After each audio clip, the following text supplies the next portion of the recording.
Hi, this is Rajesh Sharma. తెలంగాణలో కాంగ్రెస్ ప్రభుత్వం ఏర్పాటై ముఖ్యమంత్రిగా రేవంత్ రెడ్డి గారు బాధ్యతలు చేపట్టినప్పటి నుంచి కూడా రెవెన్యూ పరంగా ఒక గణనీయమైన మార్పు తీసుకొచ్చే రకంగా వాళ్ళు ఆనాడు ఎన్నికల మేనిఫెస్టోలో పెట్టిన భూమాత అంటే ధరణి పోర్టల్ అవకతవకలు ఉన్నాయని దాదాపు అది ఏర్పాటైనప్పటి నుంచి కూడా కాంగ్రెస్ నాయకులు ఆరోపిస్తూ వచ్చారు. మరీ ముఖ్యంగా విపక్ష నాయకుడిగా ఉన్నప్పుడు రేవంత్ రెడ్డి కూడా అదే అంశాన్ని గణనీయంగా చెప్తూ వచ్చారు.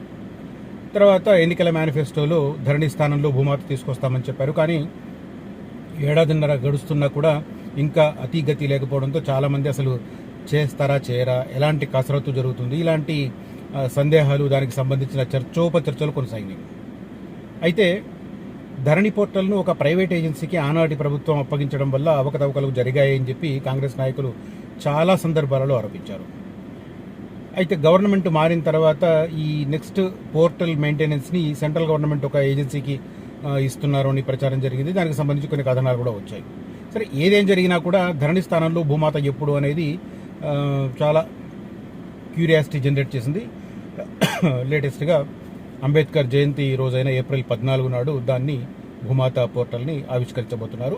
దీనిని ప్రయోగాత్మకంగా 3 మండలాలలో ఫస్ట్ ఏర్పాటు చేయాలని డిసైడ్ అయ్యారు. కాకపోతే ఆ 3 మండలాలు ఏవి అన్నది కొంత క్లారిటీ లేని పరిస్థితి. సో నేను ఈ వీడియోలో ఆ 3 మండలాలు ఏవి అని చెప్పడంతో పాటు భూమాతకు సంబంధించిన హైలైట్స్ చెప్తాను. చివరలో ఒక అబ్నార్మల్ అంటే ఒక ఎక్స్ట్రాడినరీ న్యూస్ కూడా చెప్తాను. అంటే భూమాత ఇప్పుడు ఒక రకంగా ఉంది, భవిష్యత్తులో ఇది ఏ రకమైన రూపును సంతరించుకోబోతుంది, ఏ రకమైన మార్పులు రాబోతున్నాయి, ఏ దిగ్గజ సంస్థ దాంట్లో ఇన్వాల్వ్ కాబోతుంది, ఇవన్నీ డీటెయిల్స్ నేను చివరిలో చెప్తాను. బట్ ఓవరాల్గా భూమాతకు సంబంధించిన డీటెయిల్స్ మొత్తం ఈ వీడియోలో నేను చెప్పబోతున్నాను.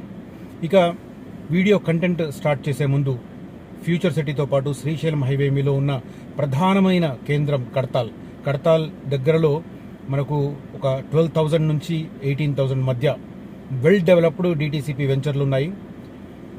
చాలామంది నేను డిటిసిపి అని చెప్తున్నా కూడా హెచ్ఎండిఏ అని అడుగుతుంటారు. ప్రస్తుతానికి హెచ్ఎండిఏ ఉంది, భవిష్యత్తులో హెచ్ఎండిఏ ఉండదు అన్న విషయం మార్చి 12వ తేదీన గవర్నమెంట్ ఆర్డర్ ఏదైతే ఉందో 68 ప్రకారం మనకు తేటతెల్లమైంది.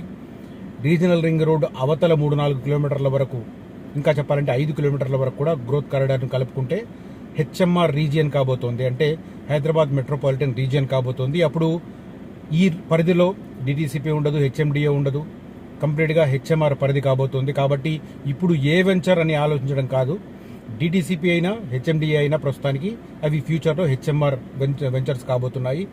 రీజనల్ రింగ్ రోడ్ తర్వాత 5 కిలోమీటర్ల రేడియస్ వరకు, ఆ తర్వాత డిటిసిపి ఉంటాయి. ఈ లోపల ఎవరైనా జీపీ లేఅవుట్లు, ఫామ్ ల్యాండ్స్ ఉన్నాయంటే మాత్రం కొద్దిగా జాగ్రత్తగా ఏరి కోరి ఎంచుకోండి. రకరకాల వదంతులు కూడా ఉన్నాయి ఫామ్ ప్లాట్స్ విషయంలో. తర్వాత జీపీ లేఅవుట్లు అయితే నేను వద్దనే చెప్తాను, ఏదో చౌకకు వస్తున్నాయని చెప్పి తీసుకుంటారు, తర్వాత ఇబ్బందులు పడుతుంటే. ఇవాళ మార్నింగ్ కూడా ఒక లేడీ చాలాసేపు మాట్లాడింది నాతో. బట్ తర్వాత వాళ్ళ ఇంట్రెస్ట్ ఏమనిపించిందంటే రిస్క్ అయినా సరే తక్కువ ధరకు తీసుకోవాలన్న ఉద్దేశం కనిపించింది. నేను నాకు తోచిన అడ్వైస్ చేసి వదిలేశాను. కానీ నేను అఫీషియల్గా చెప్పే వర్షన్ క్లియర్గా చెప్తున్నాను. ఎక్కడైతే హెచ్ఎంఆర్ రీజియన్ పరిధి రాబోతుందో ఆ లోపల ఉన్న డిటిసిపి వెంచర్లు, హెచ్ఎండిఏ వెంచర్లన్నీ కూడా హెచ్ఎంఆర్ వెంచర్లుగా మారతాయి, హెచ్ఎంఆర్ లేఅవుట్లుగా మారతాయి. ఇది కన్ఫర్మ్. ఆ తర్వాత ఉన్నవి డిటిసిపియా, జీపీలా, అవన్నీ తర్వాత మీరు చూసుకోండి. బట్ రీజనల్ రింగ్ రోడ్ అవతల గ్రోత్ కారిడార్ 5 కిలోమీటర్స్ వరకు ఉంటుంది, రీజనల్ రింగ్ రైలు కూడా వస్తుంది. ఆ లోపల ఉన్నవన్నీ ఇప్పుడు డిటిసిపియా, హెచ్ఎండిఏ అని ఆలోచించొద్దు. అవి ఖచ్చితంగా హెచ్ఎంఆర్ లేఅవుట్లు, హెచ్ఎంఆర్ వెంచర్లుగా మారబోతున్నాయి. ఈ పరిధిలో ఎవరైనా ఇంట్రెస్ట్ ఉన్న వాళ్ళు ఇన్వెస్ట్ చేయాలనుకుంటే నన్ను కాంటాక్ట్ చేయొచ్చు. మరి ముఖ్యంగా శ్రీశైలం హైవేలో కడతాల్ సెంటర్ అనేది ఒక నభూతో నభవిష్యత్తు అన్నట్టుగా మారకపోతుంది. ఎందుకంటే తుక్కుగూడను గత 10 ఏళ్లలో ఏ రకమైన డెవలప్మెంట్ అయిందని చూసాం, కల్లారా చూసాం. ఆ తర్వాత కందుకూరును చూస్తున్నాం. ప్రస్తుతం కందుకూరు ఫ్యూచర్ సిటీకి ఎంత దూరం ఉంటుందో కడతాల్ కూడా ఆల్మోస్ట్ అంతకంటే తక్కువే ఉంటుంది. సేమ్ టైం కందుకూరుతో పోలిస్తే కడతాల్కి ఇంకా అడ్వాంటేజెస్ ఎక్కువ ఉన్నాయి. డిస్టెన్స్ పరంగా ఔటర్ రింగ్ రోడ్ నుంచి కందుకూరు మనకు 12 కిలోమీటర్లు వస్తుంది, అక్కడ నుంచి ఇంకొక 9 కిలోమీటర్స్ వెళ్తే మనకు కడతాల్ వస్తుంది. కానీ కడతాల్ మల్టిపుల్ యాంగిల్లో ఒక సెంటర్ ఉంటుంది. దానికి ఎన్ని రకాల అంటే అటు తలకొండపల్లి రోడ్ కావచ్చు, షాద్నగర్ రోడ్ కావచ్చు, ఇటు పిరమిడ్ రోడ్ కావచ్చు, ఫ్యూచర్ సిటీ దగ్గర కావచ్చు, ముచ్చర్లకు దగ్గర కావచ్చు, ఇలాంటి రకరకాల అడ్వాంటేజెస్ కడతాల్కు ఉన్నాయి. సో కడతాల్ సరౌండింగ్స్లో మంచి డీసెంట్ వెంచర్లు, వెల్ డెవలప్డ్, అన్ని అనుకూలంగా ఉన్న, అన్ని పరిమితులు ఉన్న వెంచర్లు ఉన్నాయి. ఎవరైనా ఇంట్రెస్ట్ ఉన్న వాళ్ళు కనిపిస్తున్న నంబర్లో నన్ను కాంటాక్ట్ చేయొచ్చు. కడతాల కోసం నేను ఎక్స్క్లూజివ్ నంబర్ ఇస్తున్నాను, ఆ నంబర్లో కాంటాక్ట్ చేయండి. ఫ్యూచర్ సిటీకి సంబంధించి ఇంకొక ఎక్స్క్లూజివ్ నంబర్ ఇస్తున్నాను, ఆ నంబర్లో నన్ను కాంటాక్ట్ చేయవచ్చు. అదే రకంగా రియల్ ఎస్టేట్ రిలేటెడ్ సర్వీసెస్ కోసం అధిరన్ గ్రూప్ ఉంది. అధిరన్ గ్రూప్లో మీకు రీసేల్ సర్వీస్ ఉంటుంది. అదే రకంగా ప్లాట్ మెయింటెనెన్స్ సరిగ్గా లేకపోతే ఆ ప్లాట్ మెయింటెనెన్స్ సర్వీస్ తీసుకుంటాం. హైదరాబాద్ నుంచి అప్ టు 100 కిలోమీటర్ల వరకు మేము ఆ సర్వీస్ ప్రొవైడ్ చేస్తున్నాం. అదే రకంగా plot security means legal security కాదు. లీగల్ సెక్యూరిటీ ఆల్రెడీ మీరు పేపర్లన్నీ చూసుకునే కొనుంటారు. కానీ సెక్యూరిటీ మీన్స్ ఏంటంటే దానికి ఒక కాంపౌండ్ వాల్ కట్టి, ఒక గేట్ పెట్టి, దానికి సంబంధించిన మెయింటెనెన్స్ అవి కూడా చూస్తాం మేము.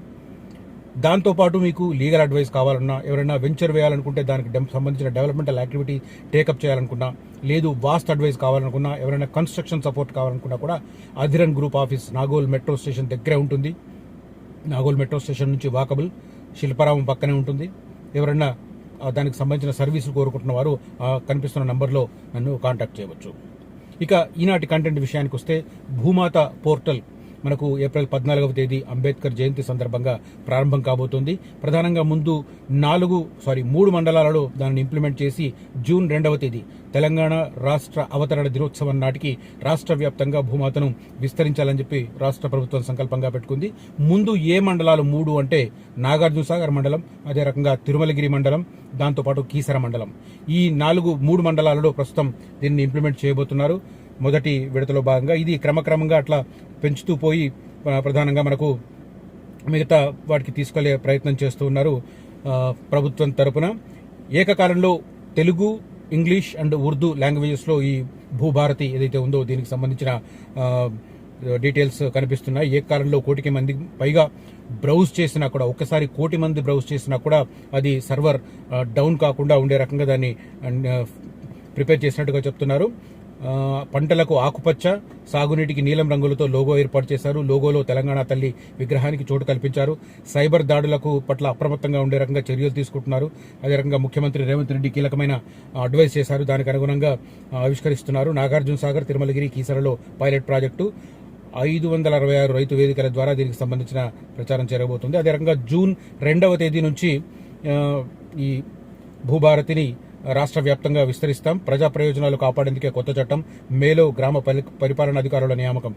ఇంతకుముందు జీపీఎల్ అని చెప్పారు కదా, ఆఫీసర్స్ను జీపీఓలోనే వారిని నియమించే ప్రక్రియ కొనసాగుతుంది. దీనికి ఇంటర్మీడియట్ క్వాలిఫికేషన్ పెట్టాలా, డిగ్రీ క్వాలిఫికేషన్ పెట్టాలన్న విషయం కూడా చర్చలు కొనసాగుతున్నాయి. దాంతోపాటు గత ప్రభుత్వం రద్దు చేసిన వీఆర్ఓ వ్యవస్థను కూడా ఈ ప్రభుత్వం మళ్ళీ తిరిగి తీసుకురాబోతుంది. అయితే వీఆర్ఓ వీఆర్ఏ వ్యవస్థ ఎంత అవినీతి పరమైనదో అనేది అందరికీ తెలుసు. మరి దాన్ని అవాయిడ్ చేస్తామని కాంగ్రెస్ నాయకులు చెప్తున్నారు. ఇది ఏ మేరకు సాధ్యమనేది కూడా కొంత చర్చనీయాంశం. అంటే వీఆర్ఓలుగా చేసిన వాళ్ళు ఏ రకమైన కార్యకలాపాలు నిర్వహించాలనేది మనం చాలా ఏరియాలో చూసాం. సో దాన్ని ఎట్లా చేస్తారనేది చూడాల్సిన పరిస్థితి. అదే రకంగా భూముల రక్షణ బాధ్యతకు సంబంధించి ప్రభుత్వమే దీన్ని తీసుకోవాలి అనేది ప్రధానంగా చర్చ కొనసాగుతుంది.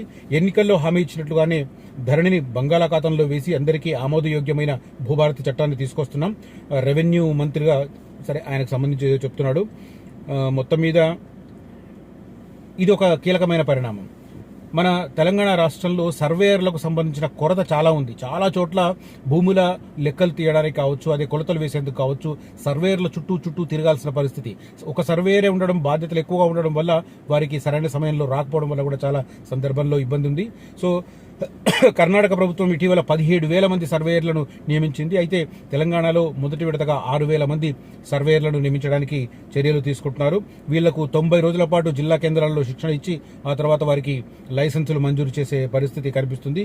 ఇది బిగినింగ్ గా ఉన్న పరిస్థితి. అదే రకంగా భూ సమస్యల పరిష్కారానికి కూడా ట్రిబ్యునల్ను ఏర్పాటు చేయాలని కూడా ప్రభుత్వం భావిస్తున్న సంకేతాలు కనిపిస్తున్నాయి. ఇవి ఇప్పటి వరకు ఉన్న హైలైట్స్. అయితే ప్రధానంగా నేను చెప్పదలుచుకున్న ఇంకొక ప్రధానమైన ఇష్యూ ఏంటంటే, మీ అందరికీ గుర్తు, ఫ్యూచర్ సిటీకి సంబంధించి తెలంగాణ ప్రభుత్వం దిగ్గజ సంస్థలు మైక్రోసాఫ్ట్, అదే రకంగా గూగుల్ సంస్థలతో ప్రధానంగా ఆర్టిఫిషియల్ ఇంటెలిజెన్స్కి సంబంధించిన ఒప్పందాలు చేసుకుంది. ఆల్మోస్ట్ నేను అనుకుంటా అది ఫిబ్రవరి 2వ వారం అని గుర్తు. ఇంకా నేను ఎగ్జాక్ట్ డేట్ కూడా చెప్తాను, ఈ ఫ్లోలో నాకు అది గుర్తొస్తుంది, చెప్తాను. నేను ఫిబ్రవరి 2వ వారం ఏతావతాగా చెప్తున్నాను. సో ఏఐతో మైక్రోసాఫ్ట్ ఆర్టిఫిషియల్ ఇంటెలిజెన్స్ విభాగం, అదే రకంగా గూగుల్ ఆర్టిఫిషియల్ ఇంటెలిజెన్స్ విభాగం. ఈ రెండింటితో ఒకే రోజు ఒప్పందం జరిగింది తెలంగాణ ప్రభుత్వానికి. దాంట్లో ఏంటంటే మైక్రోసాఫ్ట్కు సంబంధించిన ఏఐ విభాగంతో తెలంగాణలో ఉన్న 5,000 స్కూళ్లలో ఏఐకి సంబంధించిన టీచింగ్ స్టాఫ్కు అదే రకంగా స్టూడెంట్స్కి కోచింగ్ ఇవ్వడం అనేది ఒక బాధ్యత. దానికి సంబంధించిన ఒప్పందం మైక్రోసాఫ్ట్ ఏఐ విభాగంతో జరిగింది. అదే రకంగా గూగుల్ ఏఐతో ఏం జరిగింది, దానికి సంబంధించి 3 విభాగాలు, అగ్రికల్చర్, అదే రకంగా రెవెన్యూ, దాంతోపాటు ట్రాన్స్పోర్ట్, 3 రంగాలలో ఏఐ సర్వీసెస్ను గూగుల్ సంస్థ ద్వారా వినియోగించుకోవడానికి తెలంగాణ ప్రభుత్వం నిర్ణయించుకుంది. ఇప్పుడు దానికి దీనికి లింక్ ఏంటి అని చెప్తున్నారు కదా. ఎస్, నిన్న రేవంత్ రెడ్డి గారి సమక్షంలో జరిగిన దాంట్లో తీసుకున్న నిర్ణయం ప్రకారం ఏఐ భూమిత్ర అనేది ఒక కొత్త కాన్సెప్ట్ తీసుకుంటున్నారు. భూభారతి పోర్టల్లో ఆర్టిఫిషియల్ ఇంటెలిజెన్స్ యూజర్లు అడిగే ప్రశ్నలకు వెంటనే సమాధానాలు, ధరణిలో ముందుగానే సిద్ధం చేసిన ప్రశ్నలు జవాబులు. గతంలో ధరణిలో ఉన్నప్పుడే ఈ ప్రశ్నలు ఉన్నాయి, దీనికి కొంత అప్డేట్ చేసి దీంట్లో ఇన్కార్పొరేట్ చేస్తున్నారు. కొత్త పోర్టల్లో ప్రతి ప్రశ్నకు కొత్తగా జవాబు ఇవ్వనున్న భూమిత్ర, ధరణి రికార్డులే భూభారతిలోకి బదులు, కొత్త పోర్టల్ రూపకల్పనపై సీఎం రేవంత్ సమీక్ష. ఇవాళ జిల్లా కలెక్టర్లతో, అంటే ఏప్రిల్ 14వ తేదీన జిల్లా కలెక్టర్తో దీనికి సంబంధించిన సమావేశం. ప్రధానంగా ఇది ఏంటంటే, ఆ రోజు ఆర్టిఫిషియల్ ఇంటెలిజెన్స్ సిటీ ఏదైతే ఏర్పాటు కాబోతుందో ఫ్యూచర్ సిటీలో, దాంట్లో ఈ దిగ్గజ సంస్థలు మైక్రోసాఫ్ట్, అదే రకంగా గూగుల్, ఈ 2 దిగ్గజ సంస్థలకు సంబంధించిన ఆర్టిఫిషియల్ ఇంటెలిజెన్స్ విభాగాలు తెలంగాణ ప్రభుత్వంతో ఫిబ్రవరి 13వ తేదీన పేపర్లో వచ్చింది. అంటే 12వ తేదీన, అది ఫిబ్రవరి 12వ తేదీన ఒప్పందం జరిగింది. గూగుల్ ఏఐ విభాగం, మైక్రోసాఫ్ట్ ఏఐ విభాగం, ఆర్టిఫిషియల్ ఇంటెలిజెన్స్ విభాగాలు, కృత్రిమ మేధ విభాగాలు, తెలంగాణ ప్రభుత్వంతో ఒప్పందాలు. మైక్రోసాఫ్ట్ ఏమో స్కూళ్లలో ఏఐకి సంబంధించి, గూగుల్ మాత్రం ట్రాన్స్పోర్ట్, అగ్రికల్చర్ అండ్ రెవెన్యూ, ఈ 3 డిపార్ట్మెంట్కి సంబంధించిన ఏఐ సర్వీసెస్ ఉపయోగించుకోవడం. సో ఇప్పుడు ఏంటి, ఈ భూభారత్ ఏదైతే ఉందో దాన్ని భూమిత్రగా మారుస్తూ ఏఐ పోర్టల్కు అనుసంధానిస్తూ దీని తర్వాత అప్గ్రేడ్ చేయడం, ఈ ప్రాసెస్ ఇప్పుడు జరగబోతోంది. జూన్ 2 కల్లా ఈ పోర్టల్ రాష్ట్ర వ్యాప్తంగా విస్తరిస్తుంది. ఏది, తెలంగాణ రాష్ట్ర అవతరణ దినోత్సవం నాటికి. ఆ తర్వాత క్రమక్రమంగా ఎప్పుడైతే ఈ ఆర్టిఫిషియల్ ఇంటెలిజెన్స్ సిటీలో వారి విభాగాలు ఏర్పాటవుతాయో, మైక్రోసాఫ్ట్ అండ్ గూగుల్వి ఏర్పాటైన తర్వాత ఈ పోర్టల్కు సంబంధించిన మెయింటెనెన్స్, ఏఐ భూమిత్రకు సంబంధించిన మెయింటెనెన్స్ పూర్తిగా గూగుల్ సంస్థ ఆధ్వర్యంలో జరగబోతోంది. సో భవిష్యత్తులో ఫ్యూచర్